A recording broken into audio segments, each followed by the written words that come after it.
இந்த வீடியோவை ஸ்கிப் பண்ணாமல் பாருங்கள். அப்போ தான் நான் சொல்கிறது உங்களுக்கு புரியும். உங்கள் மிஷினில் அடிக்கடி ஊசி உடையுது எப்படின்னு அப்போ தான் தெரிஞ்சுக்க முடியும். இப்போ இந்த மிஷினில் என்ன ப்ராப்ளம்னா, ஊசி வந்து பார்த்தீங்கன்னா பிளேட்டில் உள்ள ஹோல்ஸில் சென்டராக வராமல் ஓரத்தில் போய் மேலே இடிக்குது. அதனால தான் இந்த மிஷினில் வந்து அடிக்கடி ஊசி உடஞ்சிது. நம்ம பழைய ஊசி கழட்டி போட்டுட்டோம். புது ஊசியை வந்து போட்டு பார்ப்போம். புது ஊசி போட்டு பார்த்து அந்த பிரச்சனை இருந்துச்சுன்னா நம்மளுக்கான சொல்யூஷன் இந்த வீடியோவில் பார்க்கலாம். அந்த ஊசி பழைய ஊசி பெண்டாக இருந்ததுனால வெளியில் இடிச்சிச்சு. இப்போ புது ஊசி போட்டதுனால கொஞ்சம் உள்ள ஓரமாக வருது. ஹோல்ஸ் உள்ள ஊசி பிளேட் உள்ள ஹோல்ஸ் உள்ள இப்போ லைட்டாக போகுது. என்ன பண்ணா முதல்ல ஃபேஸ் பிளேட்டை கழட்டிட்டு, ஃபேஸ் பிளேட்டில் கழட்டினா ஏகப்பட்ட டஸ்ட் இருக்கு. உள்ள பல்லி முட்டைலாம் இருந்திருக்கு. நம்ம அதெல்லாம் இப்போ க்ளீன் பண்ணுறோம். அதெல்லாம் க்ளீன் பண்ணிட்டு ப்ரஷ் போட்டுட்டோம். ப்ரஷ் போட்ட உடனே நல்லா க்ளீன் ஆகிடும். அழகாக டஸ்ட் ஃபுல்லாக எல்லாம் வெளியில் வந்துடும்.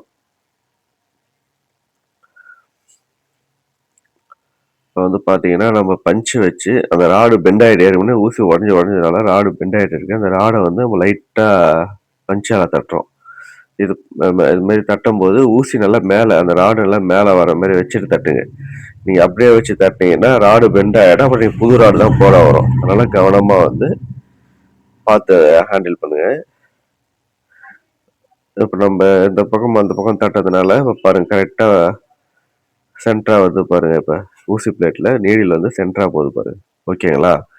இது போல் வந்தோடனே திருப்பி நீங்கள் ஊசியை வந்து நல்லா டைட் பண்ணுறங்க ஸ்க்ரூ டிரைவர் வச்சு. இப்போ நம்ம வந்து பார்த்தீங்கன்னா ஃபுல்லாக டைட் வச்சதுனால இப்போ அடுத்தது வந்து ப்ரெஷர் ஃபுட் வச்சு ஃபுல் டைட் வச்சாச்சு. ப்ரெஷர் ஃபுட் போட்டும் நீங்கள் பாருங்கள் கரெக்டாக இருக்கா. அதுலேயும் போய் ஒரு டைமில் வந்து ஓரத்தில் போகும். இதில் போகல, இதில் சரியாக இருக்குது. நம்ம இப்போ ஃபேஸ் பிளேட் மாட்டியாச்சு. மாட்டி நம்ம தச்சு பார்க்கலாம். கீழே இருக்கிற நூலை வந்து கரெக்டாக எடுத்துச்சு. அந்த அட்ஜஸ்ட்மெண்ட்டும் மாறல. தச்சு பார்த்தோம்.